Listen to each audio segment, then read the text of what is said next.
యెహోవా యందు నమ్మిక ఉంచువారు కదలక నిత్యము నిలుచు సియోను కొండవలెనుందురు. యెరూషలేము చుట్టూ పర్వతములున్నట్లు యెహోవా ఇది మొదలుకు నిత్యము తన ప్రజల చుట్టూ ఉండును. నీతిమంతుల పాపము చేయుటకు తమ చేతులు చాపకుండానట్లు భక్తిహీనుల రాజదండము నీతిమంతుల స్వాస్థ్యం మీద నుండదు. యెహోవా మంచివారికి మేలు చేయము, యథార్థ హృదయులకు మేలు చేయము. ప్రియ దేవుని సంగమా, మనమంతా నిలబడి ఆంధ్ర క్రైస్తవ కీర్తన పుస్తకం నుండి 618వ స్తుతి గీతం పాడుట ద్వారా మన ఈ ఆరాధన క్రమాన్ని ప్రారంభించుకుందాం. పితృ పుత్ర శుద్ధాత్మాలై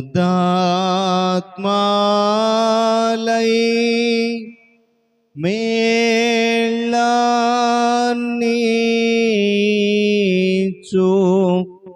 దేవుని స్తుతించు సర్వ లోకమా స్తుతించు దివ్య సైన్యమా.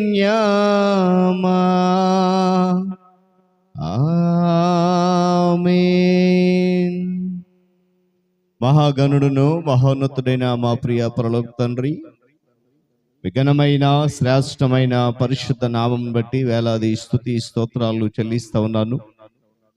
నీ ఉచితమైన కృపను బట్టి, నీ అపారమైన ప్రేమను బట్టి నా తండ్రి, ఈ 6వ మాసములో గడిచిన 15 దినాలు నీ బలమైన రెక్కల చాటును దాచి నన్ను మమ్మలను క్షేమముగా ఆరోగ్యముగా ఉంచి తిరిగి పరిశుద్ధ దినములో నీ పాద సముఖమునకు రావడానికి మీరు ఇచ్చినటువంటి అవకాశాన్ని బట్టి, నడిపించిన విధానాన్ని బట్టి కృతజ్ఞతాస్తుతులు చెల్లిస్తా ఉన్నాను. ఇదిగోనైనా నీ బిడ్డలమైన మమ్మను నీ చేతులు చాపి ఆయన అనుక్షణము భద్రపరుస్తూ లోకములో నుండి, అపవాది బంధకముల నుండి, చీకటి అంధకార శక్తుల నుండి ఆయన నీ యొక్క కాపుదలలో బలపరుచి నడిపించడం మీకు స్తోత్రాలు. ఏ ఆటంకము ఆయన మమ్మల్ని తాకకుండా మా మార్గాలని సరళము చేసి కేవలము నిన్ను బట్టి ఆనందించే వారికి నడిపించారు, మీకు స్తోత్రాలు. మరి పరిశుద్ధ దినము చూడలేని అనేక మంది ఉన్నప్పటికీ వారికంటే యోగ్యులము గనులము మేము కాదు, కానీ కేవలము నీ కృపాతిశయమును బట్టి మేము నీ సన్నిధిలో నిలబడ్డాం. అందును బట్టి స్తోత్రాలు.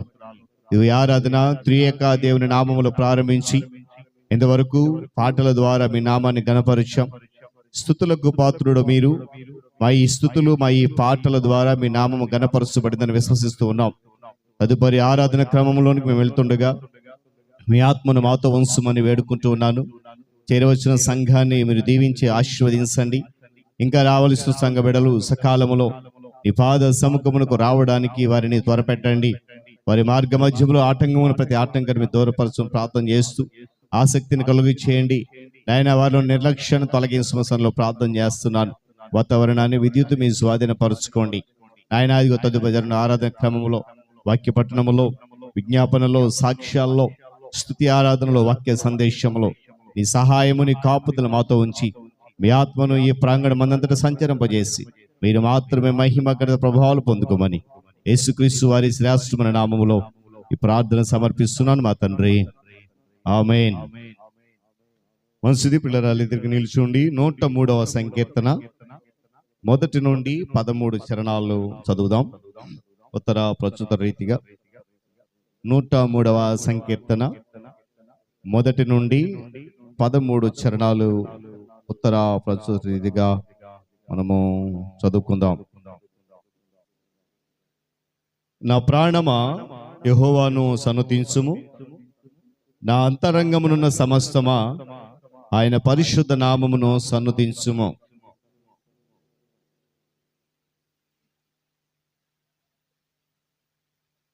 ఆయన నీ దోషములన్నిటినీ క్షమించువాడు, నీ సంకటములన్నిటినీ కుదుర్చువాడు.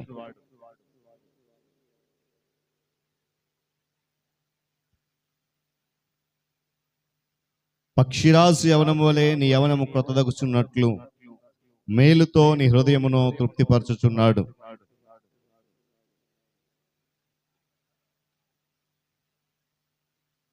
ఆయన మోషేకు తన మార్గములను తెలియజేసెను, ఇశ్రాయేలు వంశస్థులకు తన క్రియలను కనపరిచెను.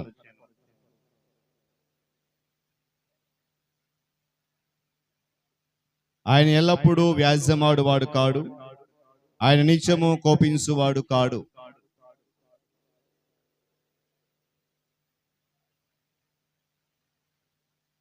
భూమి కంటే ఆకాశం ఎంత ఉన్నతముగా ఉన్నదో ఆయన యందు భయభక్తులు గల వారి ఎడల ఆయన కృప అంత అధికముగా ఉన్నది.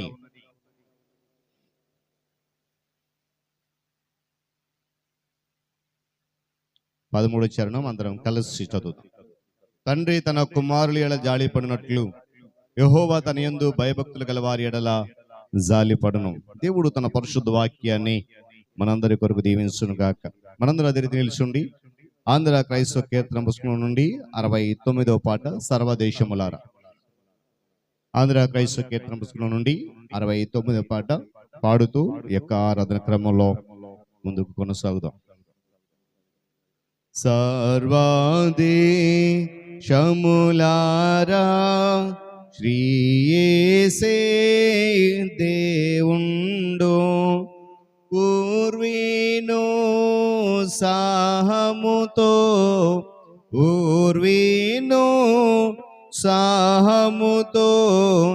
గురు స్తోత్రము చేయను రండి.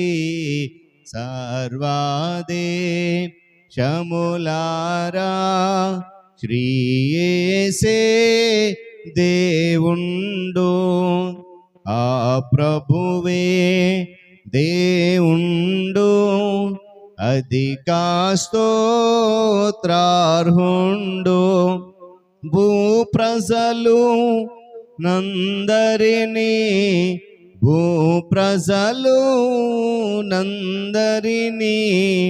పుట్టించిన భగవంతుండు.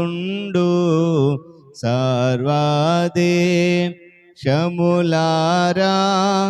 శ్రీ యేసే దేవుండు, మనము దేవుని వారా మును మరియా యన ప్రజల మనయమున గణ ప్రభువు, మనయమున గణ ప్రభువు, నెనరుతో మేపెడి గొర్రెలము.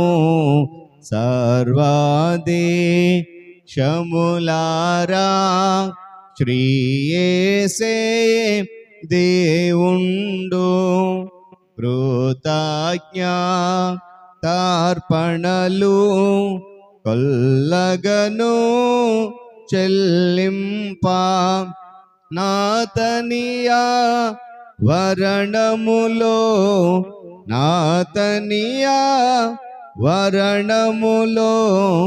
నతి వినయముతో చేరండి. సర్వదేశములారా శ్రీ యేసే దేవుండు, ఆయనదా యామయుడు, ఆయన కృపామయుడు, ఆయన ప్రేమా సత్యం, ఆయన ప్రేమా సత్యం, బనవరతంబుండును నిజమే. సర్వదేశములారా శ్రీ యేసే దేవుండు, శుభనామం మది నుంచి ప్రభునామం స్తుతించి, గణనామం భక్తి భక్తిన్, గణనామం గతి భక్తిన్, అనయము కొలువుడి జనులారా. సర్వదేశములారా త్రియేసే దేవుండు పితృపుత్రాత్మకును ప్రియ మహిమా మగుగాక ఆదిని నుండిన రీతి ఆదిని నుండిన రీతి ననవరతంబుండునుగాక సర్వాదేశములారా శ్రీయేసే దేవుండు. దయచేసి కూర్చుందాం. దేవుని పరిశుద్ధ నామమునకు మహిమ కలుగునుగాక. హల్లెలూయా, హల్లెలూయా. మంచిది పిల్లరా, దేవుడు తన మహాకృపను బట్టి ఈ 6వ మాసములో మరలా 3వ పరిశుద్ధ దినములో ఇటు రీతిగా ఆయన పాద సముఖములో ఉండడానికి శ్రేష్టమైన అవకాశాన్ని మనకి ఇచ్చారు. అందును బట్టి ప్రభు పరిశుద్ధ నామానికే మహిమ కలుగునుగాక. మరి సమయంలో నేటి పరిశుద్ధ దినములో ధ్యాన నిమిత్తమై యోబు గ్రంథము 1వ అధ్యాయము 5 వచనాలు చదువుదాం. యోబు గ్రంథము 1వ అధ్యాయము 5 వచనాలు ఈ దినపు ధ్యాన భాగంగా చదువుదాం. ఈ వాక్య భాగాన్ని ఆ రోజు చదివి వినిపిస్తారు. తదుపరి ప్రియులు తండ్రి గారు అప్పరు మాస్టర్ గారు మనలను విజ్ఞాపన ప్రార్థనలో నడిపిస్తారు. ప్రభుపేట అందరికీ వందనాలండి. ఈ రోజు కోసం ఏర్పాటు చేయబడిన వాక్య దేశం ఏంటంటే యోబు గ్రంథం 1వ అధ్యాయం 1 నుంచి 5 వచనాలండి. ఊజు దేశమునందు యోబు అనే ఒక మనుష్యుడు ఉండెను. అతడు యథార్థవంతుడను న్యాయవంతుడైన దేవుని యందు భయభక్తులు కలిగి చెడుతనము విసర్జించిన వాడు. అతనికి 7 కుమారులను 3 కుమార్తెలు కరిగిరి. అతనికి 7,000 గొర్రెలను 3,000 ఒంటెలను 500 జతల ఎడ్లను 500 ఆడు గాడిదలను కలిగి బహుమంది పనివారులు అతనికి ఆస్తిగా నుండెను. గనుక తూర్పు దిక్కు జనులందరిలో అతడే గొప్పవాడుగా నుండెను. అతని కుమారులందరూ వంతుల చొప్పున అనుదినము ఒకరికొకరు తమ తమ ఇండ్లలో విందు చేయనయే కూడినప్పుడు తమ 3 అక్కా చెండ్రులు తమతో కలిసి అన్నపానములు పుచ్చుకొనవలెనని వారిని పిలిపించుచు వచ్చిరి. వారి వారి విందు దినములు పూర్తిగాగా యోబు తన కుమారులు పాపం చేసి తమ హృదయములో దేవుని దూషించురేమో అని వారిని పిలువనంపించిరి. వారిని పరిత్రపరిచి అరుణోదయమున లేచి వారిలో ఒక్కొక్కరిని నిమిత్తమై దహన బలి నర్పించుచు వచ్చెను. యోబు నిత్యము అలాగా చేయుచుండెను. మహిమ గణిత దేవునికి చెల్లిందా. సర్వోన్నతుడా, సర్వశక్తిమంతుడా, సీయోను రాజా, నా దేవా, గతించిన కాలమంతయు మా ప్రభువా, అనేక సమస్యల నుండి, ఒడిదుడుకుల నుండి, ప్రమాదాల నుండి, కష్ట నష్టాల నుండి మా తండ్రి లేవనెత్తారు, సజీవులుగా ఉంచారు, ఆరోగ్యం ఇచ్చారు, ఐశ్వర్యం కూడా ఇచ్చారు మా తండ్రి. మా ప్రభువా, నీ బిడ్డలైన వారు మేము నీలో ముందుకు పోవుటకు మా ప్రభువా మాకు కావలసిన మంచి ధైర్యాన్ని ఇవ్వండి, మంచి స్ఫూర్తిని ఇవ్వండి, తెలివితేటలను కూడా ఇవ్వండి నా తండ్రి.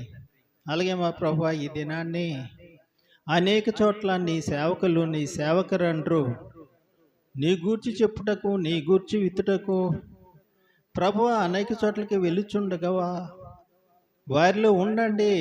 వారు విత్తే మాటలను మా ప్రభువా ఫలింపచేయండి.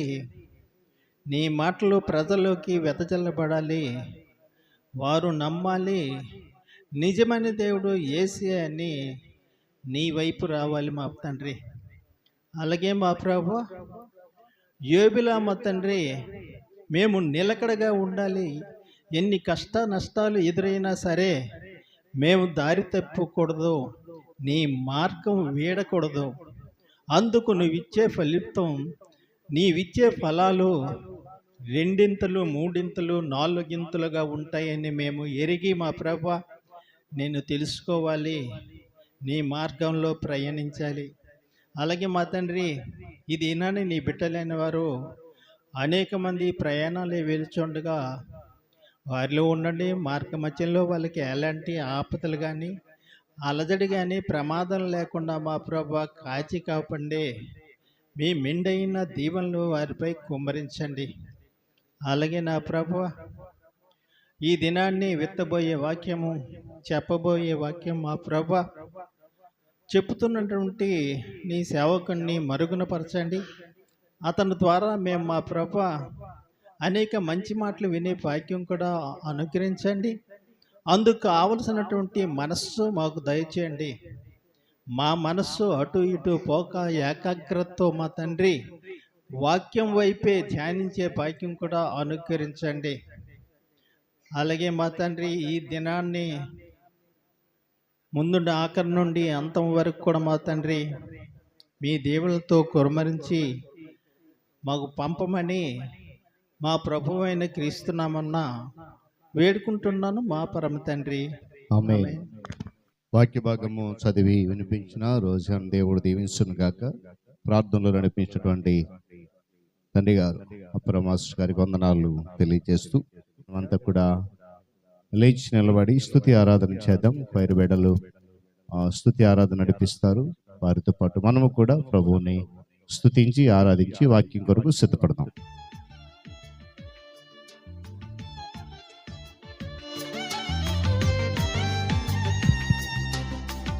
చవర్లు కొడుతూ దేవుని నామాన్ని స్తుతి చేద్దాం హృదయపూర్వకంగా. మన అందరికి తెలిసిన పాట,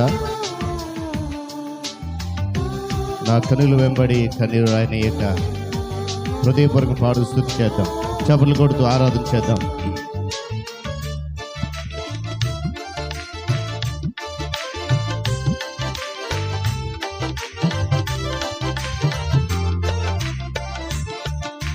కనుల వెంబడి కన్నీరు రానీయక, నా ముఖములో దుఃఖమే ఉండనీయక, చిరునవ్వుతో నింపిన యేసయ్యా, చిరునవ్వుతో నింపిన యేసయ్యా. ఆరాధన ఆరాధన ఆరాధన నీకే, ఆరాధన ఆరాధన ఆరాధన నీకే, ఆరాధన ఆరాధన ఆరాధన నీకే, ఆరాధన ఆరాధన ఆరాధన నీకే. నా కనుల వెంబడి కన్నీరు రానీయక, నా ముఖములో దుఃఖమే ఉండనీయక, చిరునవ్వుతో నింపిన యేసయ్యా.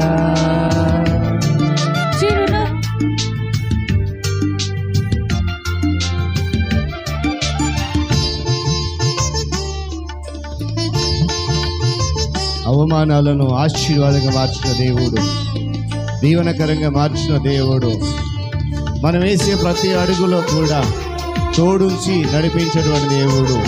ఉదయపూర్వకంగా ఆయన నామాన్ని స్తుతి చేద్దాం. చప్పట్లు కొడుతూ ఘనపరుద్దాం శ్రాసమైన సమయంలో. హల్లెలూయా, స్తోత్రం స్తోత్రం.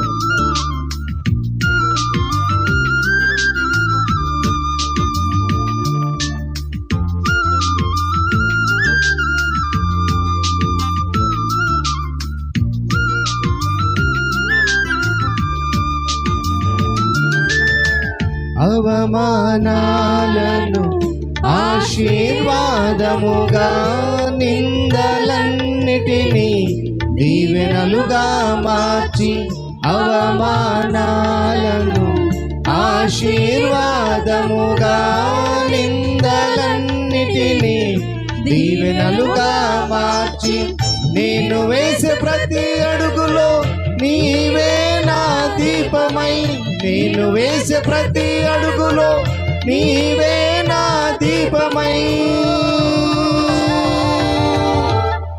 చిరునవ్వుతో నింపిన యేసయ్యా, చిరునవ్వుతో నింపిన యేసయ్యా. ఆరాధన ఆరాధన ఆరాధన నీకే, ఆరాధన ఆరాధన ఆరాధన నీకే, ఆరాధన ఆరాధన ఆరాధన నీకే, ఆరాధన ఆరాధన ఆరాధన నీకే. నా కనుల వెంబడి కన్నీరు రానీయక,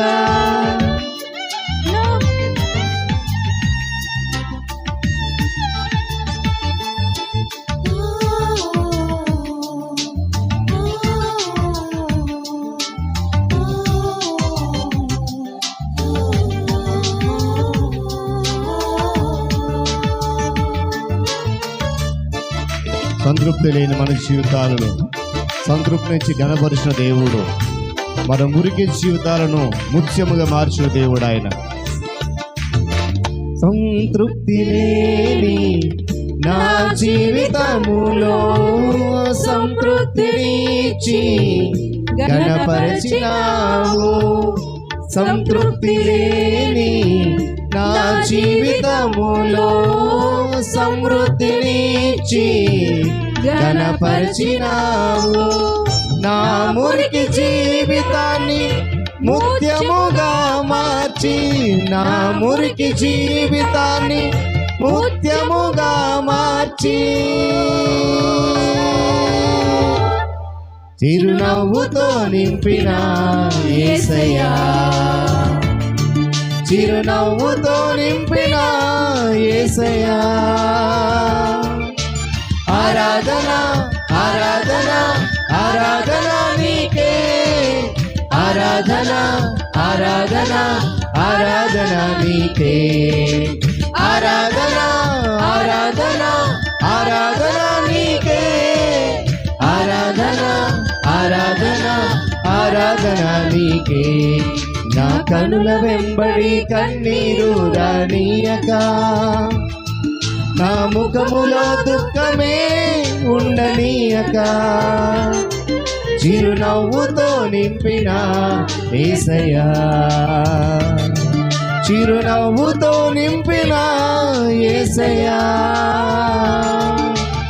ఆరాధన ఆరాధన ఆరాధన నీకే, ఆరాధన ఆరాధన ఆరాధన నీకే.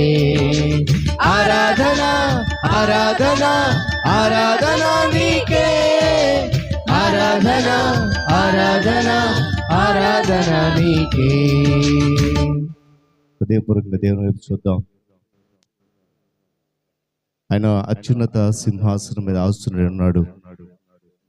నిన్ను నన్ను చూస్తూ ఉన్నాడు. ఆయన అనుక్షణము మనలను కాస్తూ ఆయన కృపచేత నడిపిస్తున్న దేవుడు.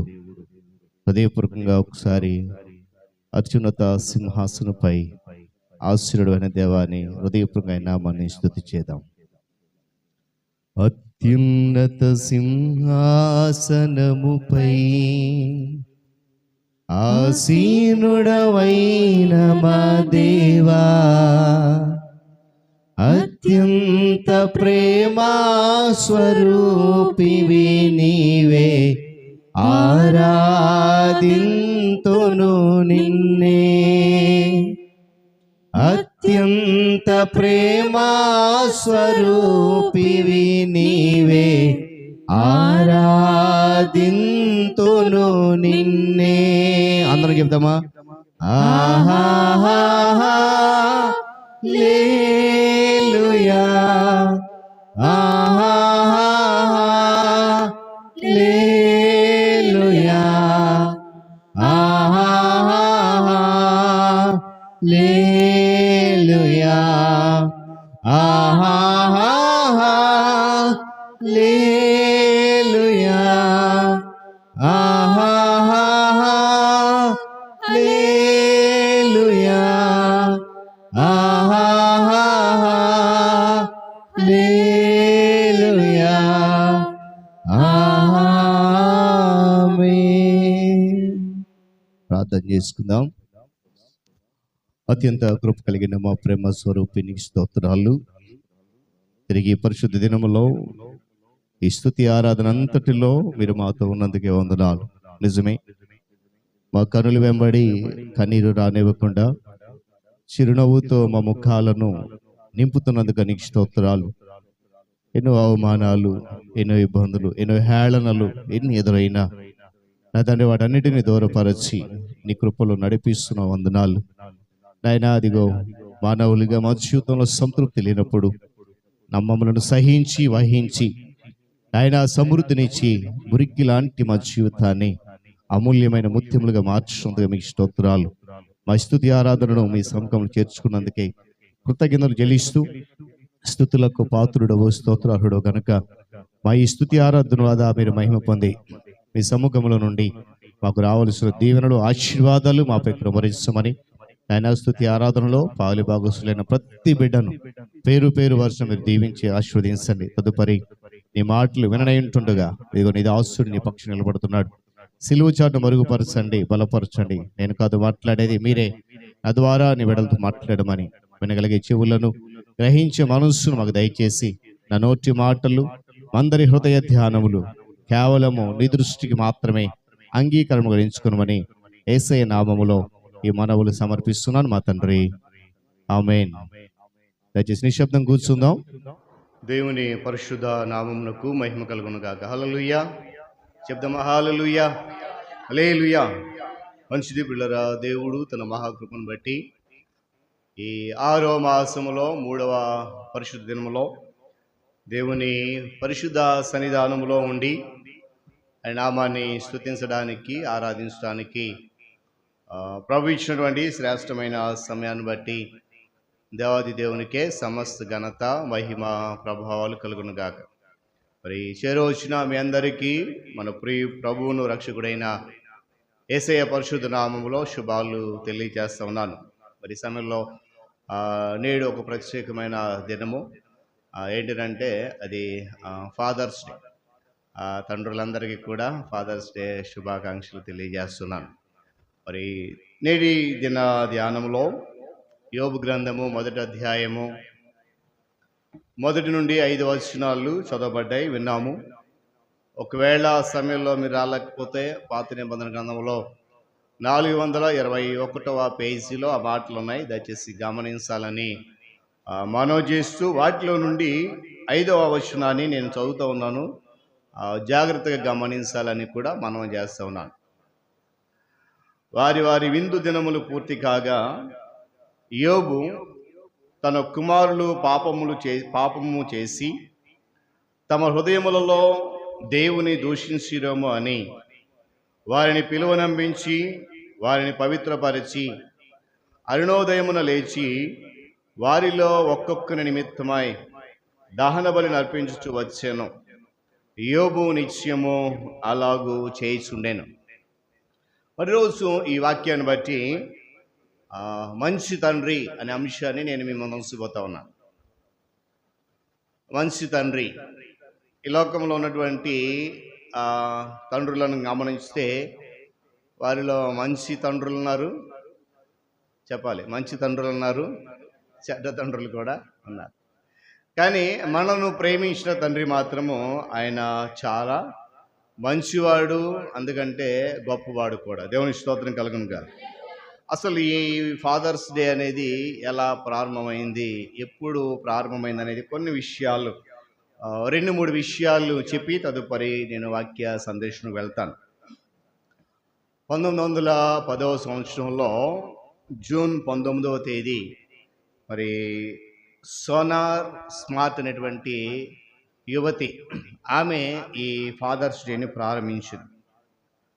ఆమె తండ్రి విలియం స్మార్ట్ అనే ఆయన అమెరికా దేశంలో సైనికుడిగా ఉండి అమెరికా దేశ యుద్ధ రంగంలో ఒక ప్రావీణ్యతను పొందినటువంటి వ్యక్తిగా ఉన్నాడు.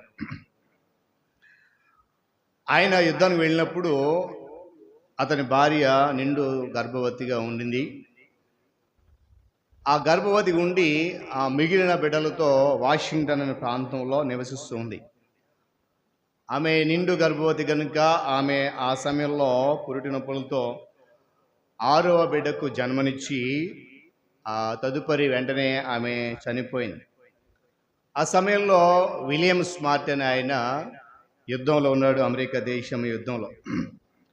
ఆ వార్త విన్న తర్వాత ఇంటికి వచ్చాడు. ఇంటికి వచ్చి తన యొక్క భార్య నిమిత్తమై కొంత అంగలార్చిన తర్వాత అతను చేసినటువంటి ఒక గొప్ప పని ఏంటంటే తన యొక్క మిగిలిన బిడ్డలందరి కొరకు, అంటే 6 బిడ్డల కొరకు కూడా తన జీవితాన్ని త్యాగం చేసి మరొక వివాహం చేసుకోకుండా తన బిడ్డలందరినీ అప్పుడే పుట్టినటువంటి బిడ్డతో సహా కన్న తల్లిలాగా అతను చూసుకున్నటువంటి విధానాన్ని గమనించాలి. అయితే ఆ త్యాగానికి గుర్తుగా తన చిన్న కుమార్తె సోనార్ స్మార్ట్ అనే ఆమె 16 సంవత్సరాలు వచ్చిన తర్వాత తమ తల్లి చనిపోయిన తర్వాత వారి కొరకు ఆయన చేసిన త్యాగాన్ని గుర్తించి ఆ రోజు ఆమె ఈ ఫాదర్స్ డే అనే దాన్ని ప్రారంభించడం జరిగింది. దేవుని స్తోత్రం కలుగును గాక.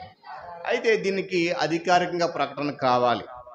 ఈ అధికారిక ప్రకటనను 1966వ సంవత్సరంలో అమెరికా అధ్యక్షుడు ఉన్నటువంటి లిండన్ జాన్సన్ అనే ఆయన అధికారికంగా, అంటే దానిని మరి ఎవరు కూడా మార్చలేకుండా ప్రతి ఏటా అనగా ప్రతి సంవత్సరం కూడా జూన్ 3వ ఆదివారం, అది ఏ తారీఖైనా కానివ్వండి, జూన్ 3వ ఆదివారము ప్రతి సంవత్సరం కూడా ఈ ఫాదర్స్ డే జరుపుకోవాలని చెప్పి అధికారపూర్వకంగా ఆయన ప్రకటన చేశారు. దానివలన నేడు ఈ దినము అనగా జూన్ 3వ ఆదివారము ప్రపంచవ్యాప్తంగా కూడా గుర్తింపు పొందుకొని ప్రతి చోట ఈ ఫాదర్స్ డే అనే దాన్ని నిర్వహిస్తూ ఉన్నారు. దేవుని స్తోత్రం కలుగును కాక. చూడండి, ఆ స్నేహితులను, భార్యను, ఇతర మనతో కలిసినటువంటి ఇరుగు పొరుగు వారిని ఎన్నుకునేటువంటి ఆ అవకాశం మనకుంది. జాగ్రత్త గమనించాలి నా మాట. స్నేహితులను, భార్యను, మనతో కలిసి ఉండేటువంటి ఇరుగు పొరుగు బంధువులను ఎంచుకునేటువంటి అవకాశం ఉంది. కానీ ఏ తండ్రి కడుపులో పుట్టాలనేది మాత్రము మానవుడికి అవకాశము లేదు. దేవునికి స్తోత్రం కలుగును గాక. హల్లెలూయా. అందరినీ సమకూర్చుకునే అవకాశం ఉంది. కానీ ఏ తండ్రికి జన్మించాలి, ఏ తండ్రి గృహంలో నివసించాలనేది మాత్రము కేవలము తండ్రి అయినటు దేవునికి మాత్రమే తెలుసు. ఎవరిని ఏ తండ్రి గృహములో జన్మింప చేయాలో, ఎవరిని ఏ తండ్రి ఇంట నివసింప చేయాలో సమస్తమును కూడా ఆయన చేతిలో ఉంది. ఒకవేళ ఏ తండ్రికి పుట్టాలో అనేది మనకు అవకాశం ఉంటే కనుక మనం ఏం చేస్తాం? చిన్న చిన్నవి కోరుకోం కదా. ఒక ఆయన అన్నాడు ఈ అంశాన్ని బట్టి, మానవుడి కంటే అండి ఫలానా తండ్రికి పుట్టాలి అనేటువంటి ఎంచుకునే అవకాశం మనిషికి ఉంటేనంట ప్రధానమంత్రి ఇంట్లోనో, ముఖ్యమంత్రి ఇంట్లోనో, లేకపోతే అమెరికా అధ్యక్షుడి ఇంట్లోనో, ఇలాగ ఒక ఉన్నతమైన స్థితిలో ఉన్నటువంటి వారి ఇంట్లో పుట్టాలని కోరుకుంటాడంట. అందుకే ఏ తండ్రికి పుట్టాలనేటువంటిది మానవునికి అవకాశం లేదు. అది కేవలము తండ్రి అనే దేవుడు మాత్రమే నిర్ణయిస్తాడు. దేవుని స్తోత్రం కలుగును కాక. చాలా సందర్భాలు బాధపడుతూ ఉంటాం. చాలామంది యవనస్తులు కూడా కొన్ని సందర్భాల్లో వారి స్థితిగతులను బట్టి తమ తండ్రిని దూషించేటువంటి పరిస్థితుల్లో మనం చూస్తాం. అంటే వాళ్ళకి కావాల్సినటువంటి అన్ని అందించకపోయినప్పుడు, సమకూర్చినప్పుడు ఆ తండ్రిని దూషించేటువంటి కుమారులు, కుమార్తెలు లేకపోవడం. అయితే ఈ లోకంలో తల్లిదండ్రులు మంచివారైనా చెడ్డవారైనా కూడా మనలను ప్రేమించినటువంటి తండ్రి మాత్రము చాలా మంచివాడు. దేవుని స్తోత్రం కలుగును కాక. ఆయనలో ఎటువంటి పక్షపాతము లేదు. భూమి మీద మనకున్నటువంటి తండ్రులు మనం గమనిస్తే పరలోకపు తండ్రి ఉన్నాడు, భూలోకపు తండ్రి ఉన్నాడు, మరియు ఆత్మీయ తండ్రి కూడా ఉన్నాడు. అయితే మనమందరం కూడా పరలోకపు తండ్రి యొక్క బిడ్డలుగా దేవుని యొక్క వాక్యము వర్ణిస్తూ ఉంది. దేవుని స్తోత్రం కలుగును కాక. అయితే ఆ మంచి తండ్రికి ఉన్న లక్షణాలు ఏంటి? చూడండి, లోకంలో ఉన్నటువంటి తండ్రులను గమనించినప్పుడు ఒక మంచి తండ్రిగా ఉండాలంటే ఆయన ఏం చేస్తాడు? తమ బిడ్డలకు కావాల్సినటువంటి అన్నీ కూడా సమకూరుస్తాడు. ఏది అడిగినా కూడా, ఎలాంటి పరిస్థితులనైనా కూడా తెచ్చిపెట్టేటువంటి సాహసం చేస్తాడు. అది దొరకదు అనుకున్నప్పటికి కూడా ఏదో రకంగా తన బిడ్డల కొరకు సాధించి తమ బిడ్డల యొక్క విషయంలో మంచి తండ్రిగా పేరు సంపాదించుకునే ప్రయత్నం చేస్తూ ఉంటాడు. అది లోక సంబంధమైనటువంటి తండ్రి యొక్క బాధ్యత. అయితే మన పరలోకపు తండ్రి మన నుంచి ఆశించేది ఏంటంటే, లేక ఆయనకున్న మంచి లక్షణం ఏంటంటే, తన బిడ్డలు ఎప్పుడు కూడా పరిశుద్ధులుగా ఉండాలి, అంతేకాకుండా శాపగ్రస్తులుగా ఉండకూడదని ఆయన కోరుకుంటాడు. దేవుని స్తోత్రం కలుగునుగా.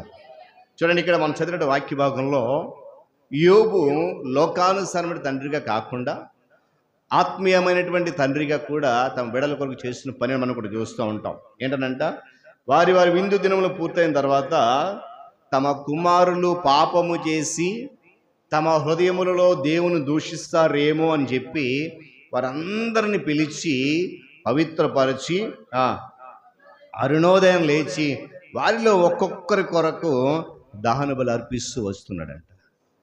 ఇలాగూ చేసేటువంటి తండ్రులు లోకంలో చాలా తక్కువ మంది అండి. ఇలా చేసే తల్లిదండ్రులు చాలా తక్కువ మంది. అంటే తమ బిడ్డలకు ఆస్తిపాస్తులు ఐశ్వర్యం అంతా ఇస్తారు, కానీ ఆత్మీయమైనటువంటి విధానాన్ని నడిపించే విషయంలో కూడా అటువంటి విధానాన్ని కొనసాగించలేదు. కానీ యోబు తన బిడ్డలకు ఆస్తిపాస్తులతో పాటు కూడా ఒక క్రమమైనటువంటి క్రమశిక్షణ విధానాన్ని నేర్పిస్తూ ఉన్నాడు. ఏంటంట, తమ హృదయముల్లో దేవుని దూషిస్తారేమో, దేవుణ్ణి తిరస్కరిస్తారేమో అని చెప్పి వారందరి కొరకు ఏమన్నా ఏం చేస్తున్నాడంట, దహన బలి అర్పిస్తున్నాడంట, వారిని పవిత్రపరుస్తున్నాడంట. తండ్రి దేవుడు కూడా మన కొరకు చేసిన పని అనుక్షణము తన వాక్యము ద్వారా మనల్ని ఏం చేస్తున్నాడు, ఆయన పరిశుద్ధపరుస్తూ ఉన్నాడు. దేవుని స్తోత్రం కలుగును. ఎవరు ఎప్పుడు కూడా ఏమని శాపగ్రస్తులు ఉండకూడదు అనేది దేవుని యొక్క ఆలోచన. ఈ మాటలు మనం గమనించినప్పుడు యోబుకు దేవుని మీద మరియు తన పిల్లల మీద ఉన్నటువంటి ప్రేమ ఇక్కడ కనబడుతూ ఉంది. చూడండి, మానవ హృదయంలో సహజంగా ఉండేటువంటి పాప స్వభావం గురించి గుర్తింపు చాలా తక్కువగా ఉంటుంది. మానవ హృదయం ఉన్నటువంటి పాప స్వభావాన్ని గుర్తించేటువంటి గ్రహింపు చాలా తక్కువ మందికి ఉంటుంది. ఇక్కడ యోబుకు ఆ గ్రహింపు వచ్చింది. ఏంటంటే, ఒకవేళ తమ బిడ్డలు హృదయములో పాపము చేస్తారేమో, హృదయములో దేవుని దూషిస్తాను గ్రహించి ముందుగానే వారి కొరకు ప్రార్థన చేస్తారు. అంతేకాకుండా కుటుంబ యాజకుడుగా యోబు నిర్వహించే పనులన్నిటి గురించి మనం చాలా జాగ్రత్తగా గమనిస్తే ఒక శ్రేష్టమైనటువంటి తండ్రిగా మరి యోబు గుర్తింపు ఉన్నట్లు మనం చూస్తూ ఉంటాం. ఒక మంచి భక్తుడే కాదు కానీ ఏమండి, ఒక మంచి తండ్రిగా కూడా యోబు కుటుంబం. చూడండి, పాత నిబంధన గ్రంథంలో తండ్రి అనేక సార్లు ఏమండి, తండ్రిని దేవుడు అనేక సార్లు ఇశ్రాయేలు ప్రజలు చెప్పిన మాట ఏంటంటే, నేను పరిశుద్ధుడను గనుక మీరు కూడా పరిశుద్ధులు ఉండాలి. ఎవరు కూడా అంటే తనకు స్వాస్యంగా ఏర్పాటు చేసుకున్నటువంటి బిడ్డలు, తన కొరకు నియమించుకున్న బిడ్డలు ఎవరు కూడా శాపగ్రస్తులుగా ఉండడానికి దేవునికి ఇష్టము లేదు. అందరూ కూడా పరిశుద్ధులుగా ఉండాలి. లేవియా కాండంలో ఎక్కువ భాగం మనం చూస్తూ ఉంటాం. కనుక మరి మనము ఆనాటి నుండి చూడండి, ఇశ్రాయేలు ప్రజలు కొన్నిసార్లు దేవుని యొక్క హెచ్చరికను విస్మరించి పరిశుద్ధులుగా ఉండాల్సినటువంటి పరిస్థితి కాకుండా ఆ పరిశుద్ధతను కోల్పోయి ఆ పరిశుద్ధతను ఆ పవిత్ర జీవితాన్ని విడిచిపెట్టి దేవుని కోపానికి గురైన సందర్భాలు కూడా బైబిల్లో ఉన్నాయి.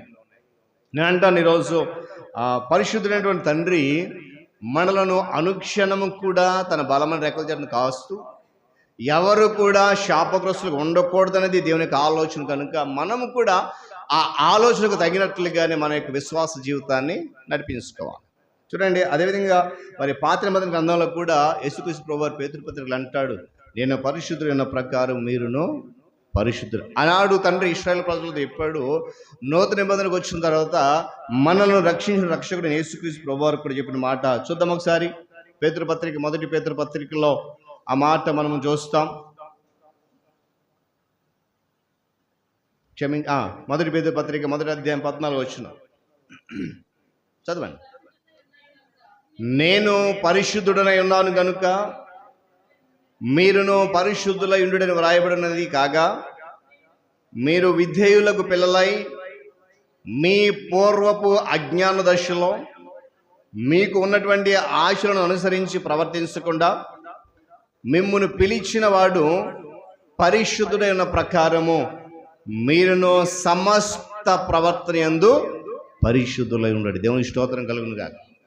ఏమనండి ఆయన, నేను పరిశుద్ధుడిగా ఉన్నాను, మీరు కూడా పరిశుద్ధులు ఉండండి. అయితే ఇంకో మాట చెప్పాడు, మీరు విధేయులకు పిల్లలై, ఏమండి, విధేయత కలిగిన పిల్లలుగా, విధేయత చూపించిన బిడ్డలుగా ఉండి, ఇంకొక మాట అన్నాడు చూడండి అక్కడ, మీ పూర్వపు అజ్ఞాన దశలో మీకున్నటువంటి ఆశలను ఏమాత్రం కూడా అనుసరించి ప్రవర్తించకుండా మిమ్మల్ని పిలిచిన వాడు పరిశుద్ధుడిగా ఉన్నాడు గనుక మీరును పరిశుద్ధులై, ఒక మాట చూడండి, సమస్త ప్రవర్తన యందు ఏం చేయండి, సమస్త ప్రవర్తన యందు ఎక్కడ కూడా తప్పిపోవడానికి వీల్లేదండి. ఒకవేళ ఆయన పరిశుద్ధులుగా నిన్ను నన్ను ఏర్పాటు చేస్తున్నాడు కనుక ఆ పరిశుద్ధత నుండి తప్పిపోయి మరలా ఆ పూర్వోపదేశాన్ని అనుసరిస్తూ వెళ్తే మనం ఏమైపోతాం తెలుసా?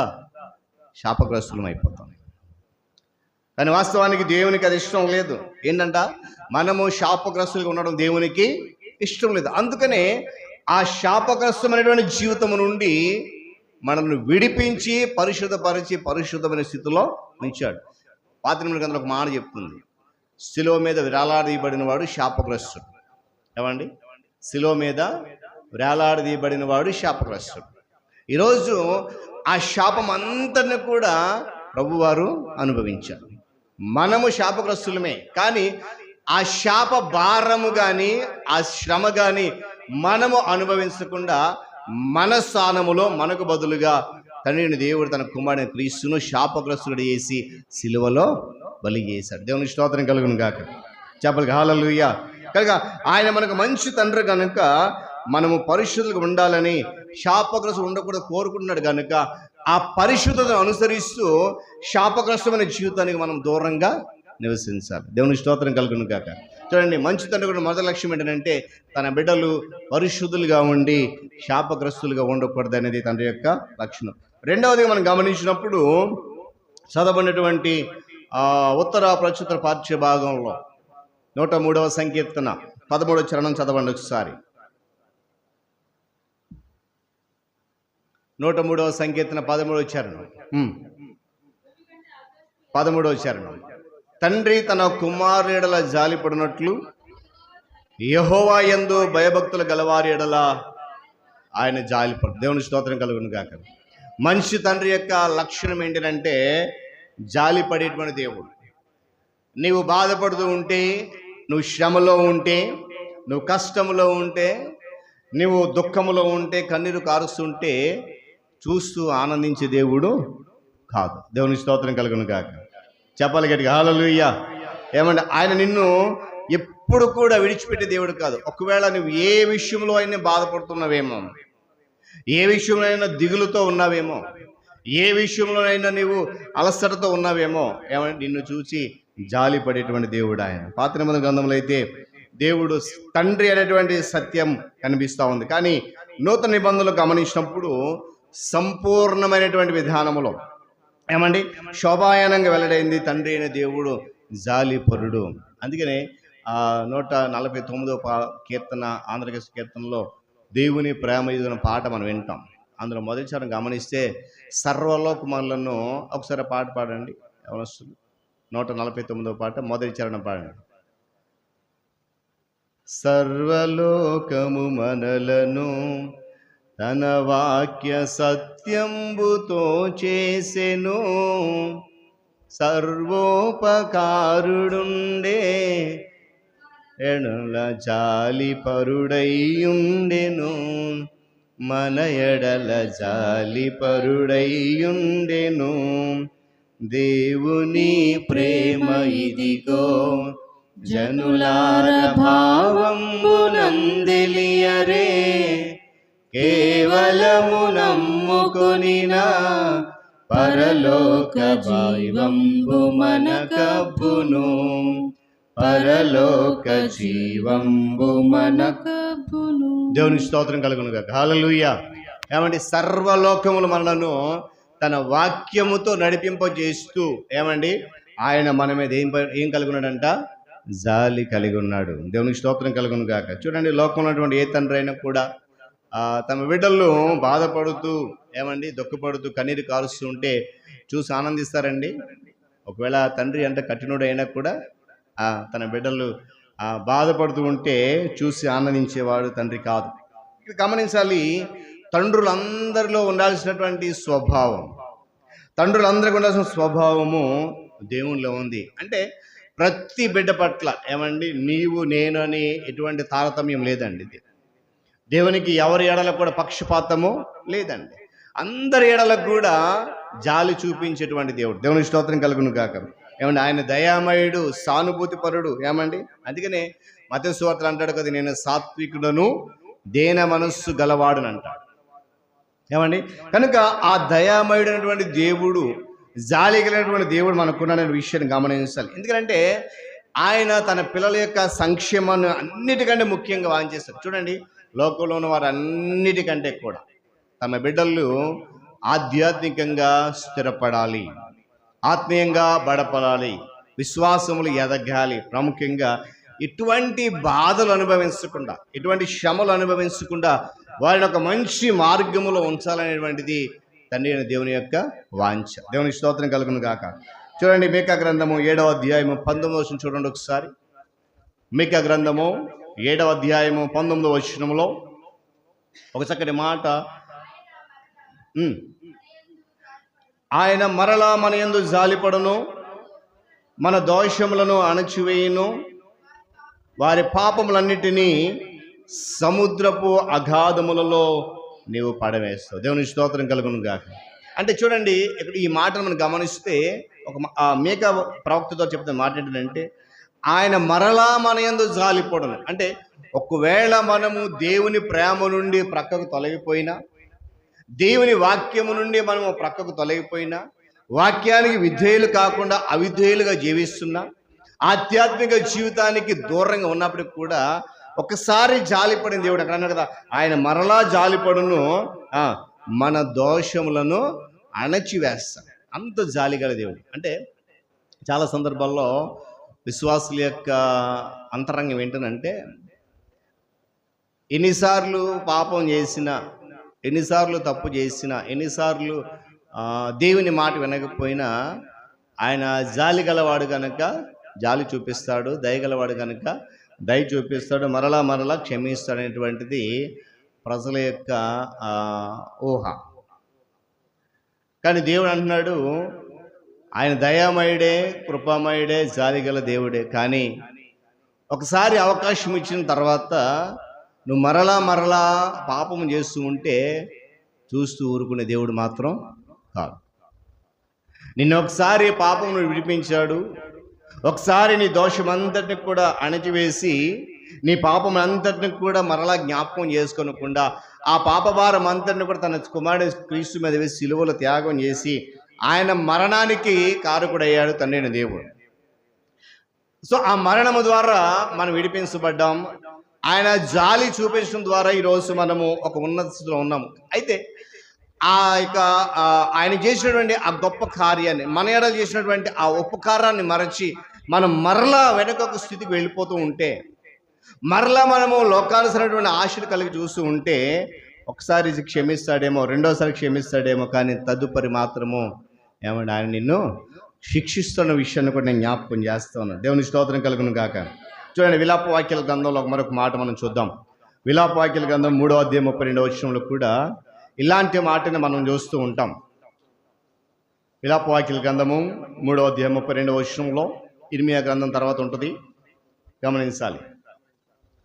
ఇర్మియా గ్రంథం తర్వాత 32.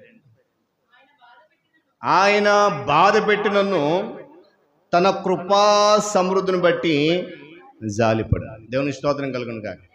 చూడండి, మేకా ప్రవక్త చెప్పిన మాట ఏంటంటే, ఆయన మరలా మన యందు జాలి పడతాడు, మన దోషాలను ఏం చేస్తాడు, ఏం రాస్తుంది అక్కడ, అణచివేస్తాడు. ఇంకో మాట ఉంది అక్కడ, మన పాపములన్నిటిని కూడా ఎక్కడ వేస్తాడంట చెప్పాలి, సముద్రపు అగాధములు పడవేస్తాడు. ఇక్కడ విలాప వాక్యాలు ఇర్మియా గ్రంథం ద్వారా ఇర్మియా ద్వారా పలుకుతున్న మాట ఏంటంటే, ఆయనను బాధ పెడతాడు. జాగ్రత్త గమనించాలి. దేవుడు మనల్ని కేవలం ప్రేమించే దేవుడు మాత్రమే కాదు, కొన్నిసార్లు మనం ఆయన మాట విన్నప్పుడు ఆ త్రోవ తప్పిపోయినప్పుడు మరలా ఆయన మార్గంలోనికి తేవడానికి కొన్ని బాధలు అనేవి మనకి పంపిస్తాడు, భరించాలి. కొన్ని శ్రమలు అనేవి వస్తాయి, భరించాలి. కొన్ని కష్టాలు అనేవి వస్తాయి, స్వీకరించాలి. అందుకే ఆ మాటను బట్టి ఇక్కడ మనం చూడండి, ఆయన బాధ పెడతాడు. ఏమండి, బాధ పెట్టినన్ను తర్వాత మాట, తన కృపా సమృద్ధిని బట్టి జాలిపడే దేవుడు. దేవుని స్తోత్రం కలుగును గాక. గట్టిగా హల్లెలూయా. చూడండి, మనుషులుగా ప్రతి ఒక్కరికి కూడా ఈ విశ్వాసులుగా మనం ఈ విషయాన్ని గమనించాలి. కేవలము దేవుడు నన్ను బాధ పెట్టేశాడు, నన్ను శ్రమ పెట్టేశాడు, నన్ను హింస పెట్టేశాడు అని చోట్ల అది మాత్రం కాదు. ఒకవేళ ఆయన నన్ను బాధ పెట్టినా కూడా తన కృపను బట్టి నా ఎడల మరలా ఆయన ఏం చేస్తాడు చెప్పాలి, జాలి. ఆ విషయాన్ని మనం గుర్తించాలి. కారణం ఏంటంటే మనం చాలా సందర్భాల్లో మనం చేసే పని ఏంటంటే దేవుడు చేసిన మేళ్ల కంటే మనం ఎదుర్కొన్న కీడునే ఎక్కువ తలస్తాం. అది కూడా దేవుడే ఇచ్చాడు, ఆ బాధ కూడా, ఆ శ్రమ కూడా, ఆ కీడు కూడా దేవుడే పంపించడని చెప్పి పొందుకున్న కీడునే తలస్తాం తప్ప ఆయన ఇచ్చిన మేలును చాలా తక్కువ శాతంలో పోల్చుకుంటాం. మన జరిగిన వాక్య భాగం యోబుని గమనించినప్పుడు మనందరికీ తెలిసిన మాటలే, నేను మరలా జ్ఞాపకం చేసి తలుచుకోలేదు. యోబు సమస్తం కోల్పోయాడు. ఏమండి, యోబు సమస్తం కోల్పోయాడు. కానీ ఏనాడు కూడా దేవుడు నాకు అన్యాయం చేశాడని చెప్పలేదు. చెప్పాడా? చెప్పలే. అక్కడ మాట్లాడది, తన నోటి మాటతోనైనా యోబు పాపము చేయలేదు. మన జీవితంలో దేవుని ఎన్నిసార్లు నిందించుంటాం? దేవుడు నాకు అన్యాయం చేశాడు, దేవుడు నాకు బాధ పెట్టాడు, దేవుడు నన్ను శ్రమ పెట్టాడు, ఆయనను పట్టించుకోవట్లేదు, ఆయన ప్రార్థన వినట్లేదని ఎన్నిసార్లు మనం దూషించుంటాం మన నోటి ద్వారా. ఏమండి, యోబు తనకున్న సంపద చూడండి. మనం చదివిన వాక్య భాగంలో మొదటి భాగంలో ఊజు దేశమందు యోబు అనే మనుషుడున్నాడు, అతని వంటి ధనవంతుడు మరొకడు. చదవండి ఒకసారి అన్నమాట. మొదటి వచనం చదవండి.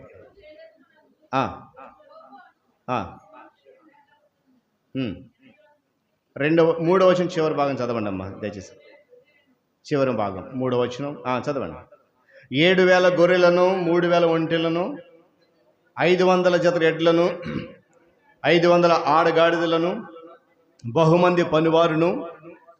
చూడండి, అతనికి ఆస్తిగా ఉండెను గనుక తూర్పు దిక్కు జనులందరిలో అతడే, జాగ్రత్తగా గమనించాలి, తూర్పు దిక్కు జనులందరిలో అతడే గొప్పవాడిగా ఉన్నాడు. అంతటి గొప్ప స్థితుల నుండి ఏ స్థితికి వచ్చాడండి?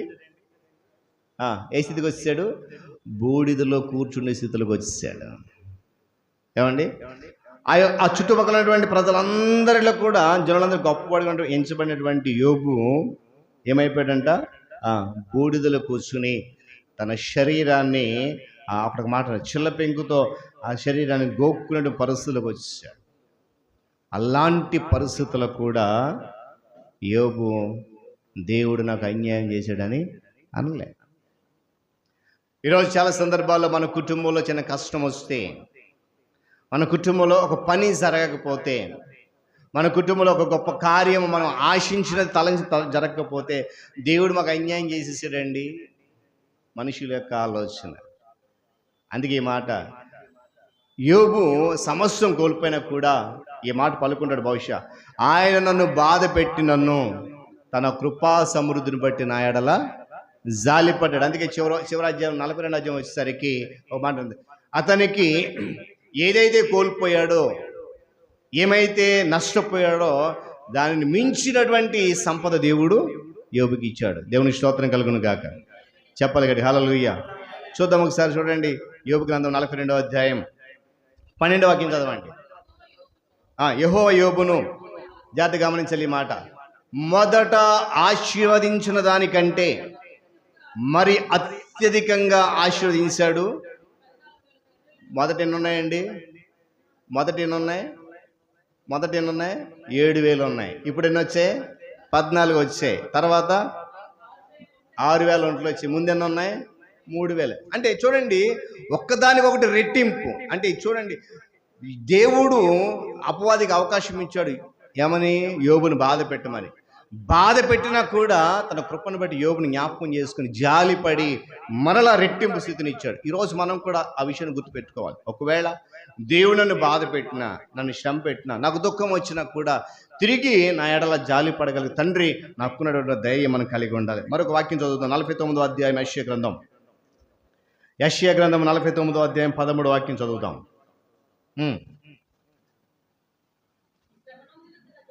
శ్రమ నొందిన తన జనుల యందు జాలిపడి యెహోవా తన జనులను ఓదార్చినాడు. ఆకాశమా ఉత్సాహధ్వని చేయము, భూమి సంతోషించుము, పర్వతములారా ఆనందధ్వని చేయుడి. దేవుని స్తోత్రం కలుగును గాక. తన ప్రజలు శ్రమ నొందారు, తమ జనులు బాధ పెట్టబడ్డారు, హింస పెట్టబడ్డారు, అయినా కూడా అన్నటువంటి శ్రమ నొందిన తన జనుల యందు జాలిపడి దేవుడు తన జనులను ఏం చేశాడంట? ఓదార్చాడు. ఈ సత్యాన్ని ఎవరు వినాలంట? ఆకాశమా ఉత్సాహధ్వని చేయి, భూమి సంతోషించు, పర్వతాలారా ఆనందం. అంటే ప్రకృతితో చెప్తున్నాడు, నేను నా జనులను బాధ పెట్టాను, శ్రమ పెట్టాను, అయినా కూడా మరలా వారిని అందు జాలిపడి వారిని ఏం చేశాను? ఓదార్చని బట్టి నువ్వేం చేయాలి? ఒక్కొక్క దానికి ఒకటి ఇచ్చాడు. ఉత్సాహధ్వని చేయమంటున్నాడు ఆకాశంతో, భూమితో చెప్తున్నాడు సంతోషించమని, పర్వతాలతో చెప్తున్నాడు ఆనందధ్వని చేయ. కారణం ఏంటంటే తన బిడల పట్ల ఆయన అంతా జాలి కలిగిన దేవుడు. దేవుని స్తోత్రం కలుగును గాక. హల్లెలూయా. చివరిగా ఒక వాక్యం చదువుకొని ప్రార్థన చేసుకుందాం. సామెతల గ్రంథం 3వ అధ్యాయం 12వ వాక్యం. మంచి తండ్రికి ఉన్నటువంటి మరొక లక్షణం అక్కడ మనకు కనబడతా ఉంటుంది. సామెతల గ్రంథం 3వ అధ్యాయం 12వ వాక్యం. తండ్రి తనకిష్టమైన కుమారుని గద్దించు రీతిగా యెహోవా తాను ప్రేమించు వారిని గద్దిస్తాడు. మంచి తండ్రికి ఉండే మరొక లక్షణం ఇది. మొదటి ఏంటండి? మంచి తండ్రి లక్షణం, తన బిడలు పరిశుద్ధులుగా ఉండాలనుకుంటాడు. రెండవది, తన బిడలు శ్రమ పడినప్పుడు, బాధపడినప్పుడు ఆ శ్రమలో, బాధలో వారి పట్ల జాలి చూపిస్తాడు. మూడోది ఏంటంటే, ఇది చాలా అంటే ప్రతి తండ్రి చేసిన పని. ప్రేమించిన, పరిశుద్ధులుగా చూసిన, జాలి పడిన ఈ విషయాలు మాత్రం చాలా ఖచ్చితంగా పాటించాలి. ఏంటంట? తండ్రి తనకిష్టుడైన కుమారుని గద్దించు రీతిగా యెహోవా తాను ప్రేమించు వారిని గద్దిస్తాడు. ఆ గద్దింపును మనం ఏం చేయాలి? స్వీకరించాలి. గత శుక్రవారం మాట్లాడుకున్నాం ఏమని? దేవుడు గద్దిస్తే దానికి మనం అలుగుతాం. దేవుని వాక్యం గద్దిస్తే మనం ఏం చేస్తాం? అలుగుతాం. లేకపోతే దేవుని మీద కోపం వచ్చేస్తుంది, సంఘం మీద కోపం వచ్చేస్తుంది, పాస్టర్ గారి మీద కోపం వచ్చేస్తుంది కదా. ఇక్కడ అన్నటువంటి యెహోవా తాను ప్రేమించిన వారిని ఏం చేస్తాడు? చెప్పాలి. ఏం చేస్తాడు? గద్దిస్తాడు. లోబడాలి. ఏమండి, నీ ఇంటి ప్రక్క వారు నిన్ను గద్దించినప్పుడు, నీ తోటి విశ్వాసి నీతో పోట్లాడినప్పుడు నువ్వే విధంగా అయితే స్వీకరిస్తావో, ఏ విధంగా అయితే మౌనంగా ఉండిపోతావో, నిన్ను ప్రేమించినటువంటి తండ్రి అయిన దేవుడు నిన్ను గద్దించినప్పుడు కూడా ఆ మౌనమే వహించాలి. లోకంలో ఉన్నటువంటి మనుషుల యొక్క గద్దింపులు నువ్వు స్వీకరించినప్పుడు, లోకంలో ఉన్న మనుషుల యొక్క గద్దింపును నువ్వు హత్తుకుంటున్నప్పుడు, ఏమంటే వారు నీకేమీ చేయరు, ఎలాంటి ఉపకారం చేయకపోయినా కూడా ఆ మనిషిని గద్దిస్తే తట్టుకుంటావు, తిడితే ఓర్చుకుంటావు. కానీ దేవుని యొక్క వాక్యం నేను గద్దిస్తే మాత్రం ఓర్చుకోలేవు.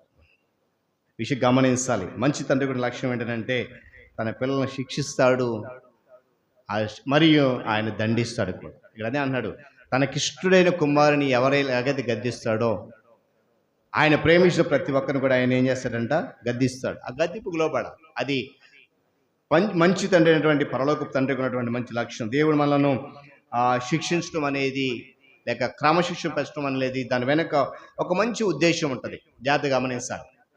దేవుడు ప్రారంభంలో చెప్పినట్లుగా ఆయన మనకు శ్రమ పంపించిన, బాధ పంపించిన, కొన్ని కష్టాలు పంపించినా కూడా వాటి వెనక ఒక ఉన్నతమైన ఉద్దేశం అనేది దాగి ఉంటుంది. ఆ సత్యాన్ని మర్చిపోకూడదు. మనము ఆ వెనుకున్నటువంటి మంచి ఫలితాన్ని, ఆ తదుపరి మంచి ఉద్దేశాన్ని గ్రహించమండి. ఆ ముందు వచ్చినటువంటి బాధను బట్టి, ఆ ముందు వచ్చిన శ్రమను బట్టి, దాన్ని బట్టే కృంగిపోతూ ముందుకు వెళ్తాం. కానీ దాని వెనుకున్న మంచి ఉద్దేశం ఏంటి అనేది మాత్రము మనం మర్చిపోతూ ఉంటాం. ఈరోజు దీని వాక్యం మాట ఏంటంటే, ఆ మంచి ఉద్దేశాన్ని గుర్తించే దిశలో విశ్వాసం కొనసాగాలి. దేవుని స్తోత్రం కలుగును గాక. ఆయన మనల్ని గద్దిస్తున్నాడు, లేక మనం శిక్షిస్తున్నాడు అని అంటే దాని వెనక ఒక మంచి ఉద్దేశం ఉన్నది. ఆ సత్యాన్ని మనం మర్చిపోకూడదు. అలా మర్చిపోవడం అనేది ఏమాత్రం కూడా మంచిది కాదు. చాలా సందర్భాల్లో దేవుడు చేసిన మేళ్ళను చాలా తేలిగ్గా మర్చిపోతూ ఉంటాం. ఏమండి, మనకు వచ్చిన బాధను గుర్తుపెట్టుకుంటాం, మనకు వచ్చిన శ్రమను గుర్తుపెట్టుకుంటాం, మనకు వచ్చిన కష్టాన్ని గుర్తుపెట్టుకుంటాం. కానీ మనకు దేవుడు చేసిన మేలును మాత్రం చాలా తేలిగ్గా మర్చిపోతూ ఉంటాం. మనల్ని సరైన మార్గంలో పెట్టడానికి ఆయన శ్రద్ధ వహిస్తూ ఉన్నాడు. ఒక క్రమశిక్షణలు పెట్టడానికి ఆయన అనుక్షణం కూడా శ్రమిస్తూ ఉన్నాడు. నిన్ను నన్ను ఒక మంచి విశ్వాసిగా, ఒక మనిషి యోగ్యురాలు చేయాలనేది దేవుని యొక్క తలంపు. ఎందుకనంటే చూద్దామా, 13వ అధ్యాయము సామెతల గ్రంథము మొదటి వచనంలో ఒక మాట, తండ్రి శిక్షించిన కుమారుడు జ్ఞానం గలవాడు అవుతాడు. చాలండి. అంటే పాస్టర్ గారు అండి కుమారుల కొరకు చెప్తున్నారా, కుమార్తెల కొరకు చెప్పరా అనుకోవద్దు. ఏమండి, పరలోకపు తండ్రికి అందరం కూడా కుమార్తెలము కుమారులు. తండ్రి శిక్షించిన కుమారుడు కానీ కుమార్తెలు కానీ ఏమవుతారంట, జ్ఞానము గలవారు అవుతారు. అందుకే ఆ మాట, యెహోవా తాను ప్రేమించిన వారిని ఏం చేస్తాడు, గద్దిస్తాడు. ఆ గద్దింపును స్వీకరించి సరి చేసుకుంటే జ్ఞానం గలవాడు అవుతాం. ఏమండి, ఆయన ఎందుకు మన పట్ల శ్రద్ధ వహిస్తున్నాడు అంటే మనము జ్ఞానము గలవారిగా ఉండాలి, జ్ఞానవంతులుగా కావాలి. మనలను ఆయన కోరి ఎన్నుకున్నాడని, ఆయన కొరకు ప్రత్యేకించుకున్నాడని, ఆయన దృష్టిలో మనకున్నటువంటి విలువ చాలా ఉన్నతమైనదన్న విషయాన్ని మనం అర్థం చేసుకోవాలి. ఏమంటే మనకంటే జ్ఞానవంతులు లేరంటారా లోకంలో? చెప్పాలి, మనకంటే జ్ఞానవంతులు లేరా లోకంలో? మనకంటే ఆ ఉన్నతమైన స్థితిలో ఉన్నవారు లేరా? మనకంటే యోగ్యులు లేరా? ఉన్నారు. కానీ దేవుడు మనల్ని ఎన్నుకున్న కారణం ఏంటంటే మన పట్ల ఆయనకు ఒక ప్రత్యేకమైన ప్రణాళిక ఉంది. మన విలువ ఆయనకు చాలా ఎక్కువ. ఆయన దృష్టిలో మనము చాలా విలువైన వారం, అందుకొరకు మనల్ని ఎన్నుకున్నాడు. అది మనం అర్థం చేసుకోవాలి. ఏమండి, చాలామంది ఉన్నతమైన ఈరోజు చూడండి, లోకంలో చాలామంది ధనవంతులు ఉన్నారు, ఐశ్వర్యవంతులు ఉన్నారు, జ్ఞానవంతులు ఉన్నారు, తెలివిగలరు. ఎవరికి ఒక శ్రేష్టమైన సమయం అంటే దేవుని మందిరంలో కూర్చుని ఒక ప్రశాంతమైనటువంటి అభిధానములో దేవుని కృపను పొందుకునేటువంటి అర్హత అందరికీ లేదండి. ఈరోజు మనకేమని దాన్ని మనం అర్థం చేసుకోవాలి. ఏమండి, తన పిల్లలు ఇహలోక భాగ్యాల్లో, ఇహలోక సుఖ సంపదలు, ఇహలోక భోగభాగ్యాలలో అభివృద్ధి చెందడం గురించినటువంటి పట్టింపు దేవునికి ఉండదండి. అంటే నీవు లోక సాంప్రదాయంగా లోకపరంగా నువ్వు అభివృద్ధి చెందాలి, లోకంలో నువ్వు సంపాదించుకోవాలి, గనుడు అయిపోవాలి, ధన్యుడు అయిపోయిన ఆ పట్టింపు దేవునికి లేదండి. కేవలము నీవు పవిత్రుడిగా, పవిత్రురాలుగా, విశ్వాసపాత్రులుగా, దేవునిపై నమ్మకం ఉంచేవారుగా, దేవుని కొరకే బ్రతికేవారుగా తీర్చిదిద్దాలనేదే దేవుని యొక్క ఉన్నతమైన ఆశయం. ఎందుకంటే ఆయన నిన్ను నన్ను ప్రేమించే మంచి తండ్రి గనుక. దేవుని స్తోత్రం కలుగును గాక. చెప్పాలి హల్లెలూయా. అందుకే చూడండి, హెబ్రీ పత్రిక 12వ అధ్యాయము 5-6 వచనాలు ఒకసారి చదువుదాం. హెబ్రీలు రాసిన పత్రిక 12వ అధ్యాయము 5-6 వచనాలు.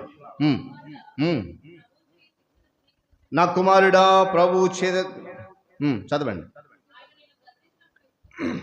ఆయన నిన్ను గద్దించినప్పుడు విసుగకుము, ప్రభువు తాను ప్రేమించు అని శిక్షించి తాను స్వీకరించు ప్రతి కుమారుడిని దండించును. సంభాషించినట్లు మీతో సంభాషించు ఆయన హెచ్చరికలను మరచితే. చూడండి, ఎందుకంటే ఆయన ఆశయం ఏంటనంట, నీవు లోకంలో ఉండి అందరికంటే ఉన్నతంగా ఉండాలి, లోక సాంప్రదాయం గౌరవించబడాలి, ఇహలోక భోగభాగ్యాలు అనుభవించాలని దేవుని యొక్క ఉద్దేశము కాదు. కేవలము ఆయన కొరకు పరిశుద్ధుడిగా, విశ్వాసురాలుగా ఉండాలి. ఏమంటే ఇక్కడ ఏమంటున్నాండి, నా కుమారుడా లేక నా కుమార్తె ప్రభు చేయే శిక్షను ఏం చేయకూడదంట, తృణీకరించవద్దు అన్నాడు. తర్వాత ఆయన నిన్ను గద్దించినప్పుడు విసిగిపోవద్దు.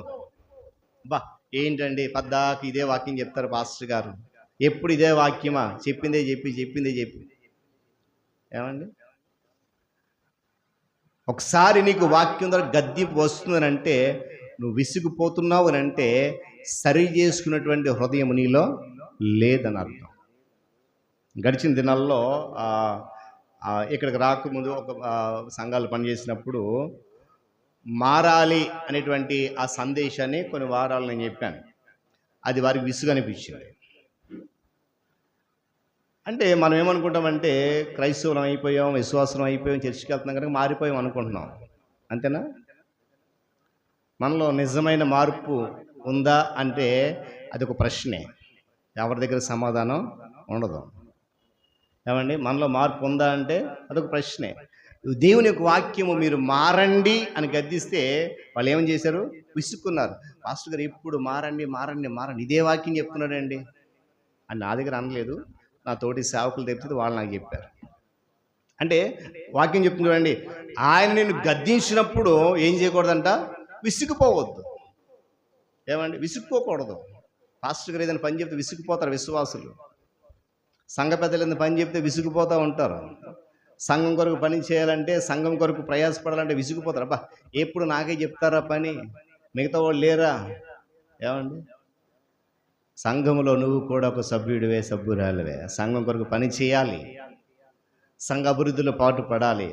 సంఘ నాయకులు లేక కాపరి చెప్తున్న మాట విని విసిగిపోతే అది దేవునికి ఇష్టమైన పని కాదు. అందుకే ఈ మాట, ప్రభువు నిన్ను గద్దించినప్పుడు విసుగవద్దు. కారణం ఏంటంటే ప్రభువు తాను ప్రేమించిన వాడిని ఏం చేస్తాడంట? శిక్షిస్తాడు. తర్వాత మాట, తాను స్వీకరించే ప్రతి కుమారుని లేక ప్రతి కుమార్తెను కూడా దండిస్తాడు. అది కూడా నువ్వు స్వీకరిస్తావు. ఆయన శిక్షిస్తాడు, మరి దండిస్తాడు. ఈ రెండు విషయాలు కూడా మనం జ్ఞాపకం చేసుకోవాలి. ఎందుకంటే చూడండి, తండ్రి మంచివాడైతే బిడ్డలు మంచివారు అవుతారు. తల్లులు మంచివారైతే కుమార్తెలు మంచివారు అవుతారు. అలాగే ఇప్పుడు గమనించాలి, మనల్ని ప్రేమించడం తండ్రి పరిశుద్ధుడు కనుక మనం పరిశుద్ధులుగా ఉండాలి. మనల్ని ప్రేమించడం తండ్రి జాలిపడు కనుక మనం కూడా జాలి కలిగిన వారమై ఉండాలి, కనికరం గల వారమై ఉండాలి. ఏమండి, ఇతరుల పట్ల జాలి పడాలి. ఆయన మనం శిక్షిస్తాడు కనుక, దండిస్తాడు కనుక ఆ శిక్షకు లోబడాలి. ఆయన దండించినప్పుడు ఆ దండానికి లోబడాలి, సరి చేసుకోవాలి. ఏమంటే నేను ఎప్పుడు ఒక మాట జ్ఞాపకం చేస్తాను, దిద్దుబాటు మనకు అసహ్యము కాకూడదు. కీర్తనకాడు అంటాడు, దిద్దుబాటు నీకు అసహ్యం కదా. దేవుడిని గద్దించినప్పుడు దిద్దుకోవడానికి సరి చేసుకో, దిద్దుకోవడానికి ప్రయత్నం చేయి. దేవుని యొక్క వాక్యం నేను హెచ్చరిస్తున్నప్పుడు ఏ లోపమైతే నీలో ఉందో, ఏ తప్పు అయితే నీలో ఉందో, ఏ క్రమం అయితే నీలో లేదో దాన్ని దిద్దుకోవడానికి సరి చేసుకోవడానికి ఇష్టపడు. అంతేగాని దేవుని వాక్యం నేను దిద్దుతున్నప్పుడు ఆ దిద్దుబాటు నువ్వు ఏం చేయకూడదు?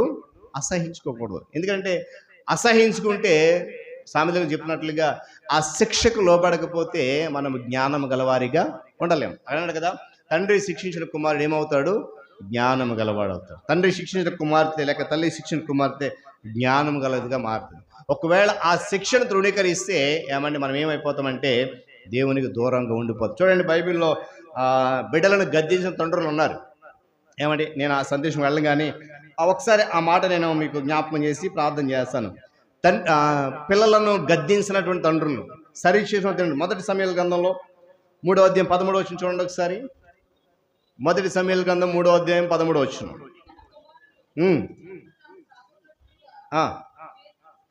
తమ కుమారులు తమ్మును తాము శాపగ్రస్తు చేసుకుంటున్నారని తాను ఎరిగియు వారిని అడ్డగించలేదు కనుక అతని ఇంటికి నిత్యమైన శిక్ష విధించునని నేను అతనికి తెలియజేస్తున్నాను. ఈ వ్యక్తి ఎవరంటే దేవుని సముఖములో ప్రధాన యాజకుడు ఏలి కుమారులను ఏమంటే పాపం చేస్తుందని తెలిసి, శాపగ్రస్తు మారిపోతుందని తెలిసి ఏలి ఏం చేయలేదంట? గద్దించలేదు. గద్దించిన తండ్రిగా మిగిలిపోయాడు. మరలా చూద్దాం, మొదటి రాజుల గ్రంథం 1వ అధ్యాయం 6వ వచనం చూద్దాం.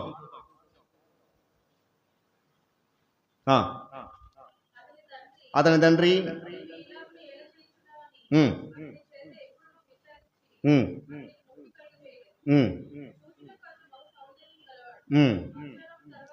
చూడండి, ఇక్కడ దావీదు తన కుమారుని ఏం చేయలేదంట? గద్దించలే. నీవు ఎలాగూ ఎందుకు చేస్తున్నావు అని చెప్పి ఎప్పుడు కూడా విచారించలేదంట, నొప్పి కలిగి చేయలేదంట. అంటే దావీదు కూడా తన బిడ్డలను గద్దించలేదు కనుక ఏలీ కుమారులు ఇద్దరు కూడా ఒకే రోజు చనిపోయారు. ఏమండి, దావీదు తన కుమారులకు గద్దించలేదు కనుక అబిషాలోము చనిపోయాడు, తర్వాత పుట్టినవాడు కూడా చనిపోయాడు. ఎందుకు మాట జ్ఞాపకం చేశానంటే, తల్లిదండ్రులు శిక్షించిన కుమార్తెలైతే కుమారులైనా కానీ దారి తొలగిపోతే వారి అంతం ఏంటనంటే మరణమే. పాస్టర్ గారు మీరే మమ్మల్ని శపిస్తున్నారు అనుకోవద్దు, ఇది వాస్తవం. తల్లిదండ్రుల మాటలు విని ఉన్నత స్థాయికి ఎదిగిన బిడ్డలు ఉన్నారు. తల్లిదండ్రుల మాటలు వినకుండా ఏమండి దిగజారిపోయే నాశనం అయిపోయిన బిడ్డలు కూడా ఉన్నారు. ఈరోజు నేను ఎందుకు జ్ఞాపకం చేస్తానంటే, ఈ ఫాదర్స్ డే రోజున తండ్రులైనా తల్లులైనా తమ బిడ్డలు, ప్రాముఖ్యంగా విశ్వాసులు ఉన్న తల్లిదండ్రులు, క్రైస్తవులు ఉన్న తల్లిదండ్రులు తమ బిడ్డలు పరిశుద్ధులుగా ఉండాలని ప్రార్థన చేయాలి. తమ బిడ్డల పట్ల ఒకవేళ వారు తప్పు చేస్తున్న వారిని గద్దించి జాలిపడి వారిని మరొకసారి వారిని మంచి మార్గం నడిపించాలి. ఇంతకీ వినకపోతే మూడో ఏం చేయాలి? తప్పనిసరి వాళ్ళని ఏం చేయాలి? శిక్షించాలి. అక్కడ ఎందుకంటే సామెతల గ్రంథంలో బెత్తము వాడని వాడు తన కుమారునికి లేక తన కుమార్తెకి విరోధి అంటాడు. బెత్తం వాడాలి, గద్దించాలి, శిక్షించాలి, దండించాలి. కారణం ఏంటంటే ఆ దండన, ఆ శిక్షణ వారికి మరొక తప్పు చేయడానికి అవకాశము ఇవ్వదు. దేవుడు అందుకే ఇశ్రాయేలు ప్రజలు ఎప్పుడు తప్పు చేసిన వెంటనే శిక్ష అమలు చేసేవాడు. కారణం ఏంటి తెలుసా? మరొకసారి మిగిలిన వారు ఆ తప్పు చేయకుండా. కనుక పిల్లలు ఉదయకాల సమయంలో మంచి తండ్రి మనల్ని కోరుకునేది ఏంటంటే పరిశుద్ధులుగా ఉండాలి, జాలి కలిగిన వారు ఉండాలి, మూడవది శిక్షకు లోబడేవారిగా ఉండాలి. అది మంచి తండ్రి యొక్క లక్షణం. కనుక మన పరలోకపు తండ్రి మనల్ని ప్రేమించే తండ్రి మంచివాడు. కనుక మనము ఆయనకు అనుకూలమైనటువంటి బిడలుగా, కుమారులుగా, కుమార్తెలుగా మన విశ్వాస జీవితాన్ని కాపాడుకుంటూ ముందుకు కొనసాగుదాం. పరిశుద్ధాత్మ దేవుడు మనకు సహాయం చేయను గాక. తలలో ఉంచుకొని మూసుకునండి, ప్రార్థన చేసుకుందాం. మహాపరిశుద్ధుడు, మహోన్నతుడు మా తండ్రి, మీకు వందనాలు. ఈ ప్రత్యేకమైన దినములో నాయన తండ్రుల దినోత్సవం రోజు పరమ తండ్రిగా మీరు మాకున్నారని, నీవు మా ఎడల కలిగి ఉన్నటువంటి విధి విధానాలను లేఖనము ద్వారా మేము గ్రహించగలిగాం. నువ్వు పరిశుద్ధుడవు గనుక నీ బిడలుగా మేము కూడా పరిశుద్ధులు ఉండాలని, నువ్వు జాలి కలిగిన దేవుడవు గనుక మేము కూడా జాలి కలిగి కనికరం గల వారికి ఉండాలని, నాయన మేము పాపము చేసిన వారం కనుక, త్రోవ తప్పిపోతున్న వారం కనుక నువ్వు శిక్షించినప్పుడు, గద్దించినప్పుడు ఆ శిక్షకు గద్దెంలోకి లోబడాలని, మంచి తండ్రివి కనుక మమ్మల్ని సరైన క్రమశిక్షణలో ఉంచాలనేది నీ ఆలోచనను, ఆశయాన్ని మేము చేరుకునే విధంగా నీ సహాయం అనుగ్రహించమని ప్రార్థన చేస్తున్నాను. ఈనాడు వాక్యం అందరం విన్నాం. ఇది కేవలం పురుషులకు మాత్రమే, తండ్రులకు మాత్రమే కాదు, కానీ ఇక్కడ చేరవచ్చిన నాకు, మాకు అందరికీ నీ ప్రియమైన బిడలు, కుమార్తెలు, కుమారులందరికీ కూడా ఈ మాటలు కనుక ప్రతి ఒక్కరం కూడా ఈ మాటలు అనుసరించి మంచి తండ్రిగా నాకు ఉన్నటువంటి నా తండ్రిని నేను గౌరవించాలి, ఆయనను మహిమపరచాలనేటువంటి ఒక మంచి ఆలోచన ఈ మాటల ద్వారా మా హృదయాలు మీరు కలుగు చేయండి.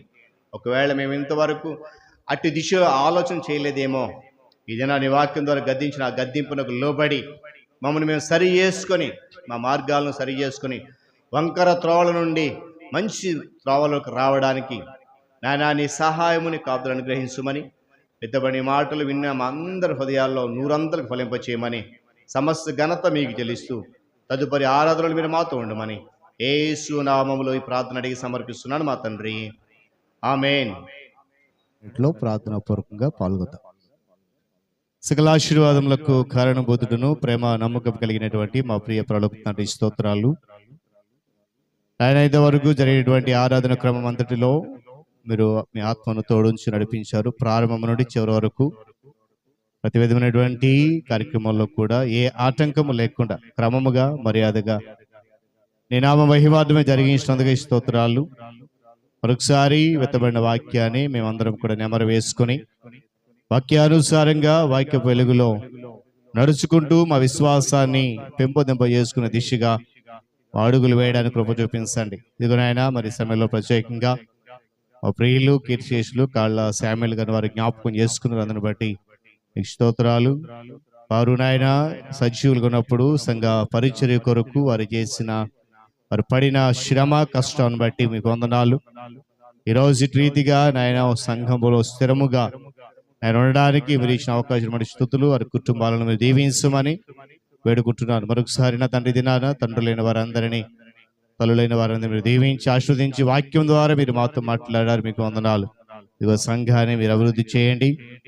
ఎవరైనా ఎవరెవరైతే సంఘానికి రాలేకపోయారో ఈ దినాన వారందరినీ మరొకసారి అవకాశం ఇచ్చి నడిపించండి. వారి వారి ప్రయాణాల్లో వారి వారి పన్నుపాట్లతో నడిపించండి. ఆయన ఎవరైతే బలహీనులుగా ఉన్నారో వారందరి కొరకు ప్రార్థిస్తున్నాం. బలపరచండి, ఆరోగ్యం దయచేయండి. ఏ కుటుంబంలో అయితే నా తండ్రి మరి మానసికమైన వ్యాధులు ఉన్నాయో, ఏ కుటుంబంలో అయితే బలహీనతలు, అనారోగ్య పరిస్థితులు ఉన్నాయో వారన్నిటిని కూడా విడిపించి నీ కృపలో జ్ఞాపకం చేసుకుని బిడ్డలకు సంపూర్ణమైనటువంటి సమాధానము, సంతోషం అనుగ్రహించమని వేడుకుంటున్నాను. ఆయన మా సంఘం పట్ల నీ కాపుదలు ఉంచుతున్నావు. నీ చిత్తమైతే మరింతగా సంఘం అభివృద్ధిపరిచి నీ కృపలో జ్ఞాపకం చేసుకుని రానున్న దినాల్లో మరింతగా ఆధ్యాత్మికంగా ఎదిగి అనేకులకు మాదిరికరమైన సంఘం మీరు మార్చి నడిపించుమని, మరి చేరవచ్చిన బిడ్డలందరినీ మీరు దీవించి పంపించండి. వెళ్తుండగా వారితో మీరుండి నీ కృపలో మరొకసారి నీ చిత్తమైతే మరలా రానున్న పరిశుద్ధ ఆదివారం కొరకు సంపూర్ణమైన సిద్ధపడుకలుగా నడిపించమని, నాయన మీరు మాత్రమే మహిమ ఘనత ప్రభావాలు పొందుకోమని యేసు నామములో ప్రార్థన అడుగుతున్నాను మా తండ్రి, ఆమేన్. పరలోకమందున్న మా తండ్రి, నీ నామము పరిశుద్ధ పరచబడును గాక, నీ రాజ్యం వచ్చును గాక, నీ చిత్తము పరలోకమందు నెరవేర్చినట్లు భూమి మీద నెరవేరును గాక. మాకు కావాల్సిన దిన ఆహారం ఒక దయచేయి. మరణ శ్రమ క్షమించిన ప్రకారం మరణం క్షమించు. మమ్మల్ని శోధం తెక్క అదృష్టం తప్పించు. ఎందుకంటే రాజ్యము, బలము, మహిమ నిరంతరము నీవైనవి మా తండ్రి. ఆమేన్. పరమ తండ్రి అయిన దేవుని ప్రేమ, ప్రియ రక్షకుడైన యేసుక్రీస్తు వారి యొక్క కృప, పరిశుద్ధ ఆత్మదేవుని సహవాసము, సన్నిధి కాపుదల చేరవచ్చిన మనకు, మన కుటుంబాలకు, సంఘానికి, సకల పరిశుద్ధులకు సదాకాలము తోడుగా ఉండి నడిపించును గాక. ఆమేన్.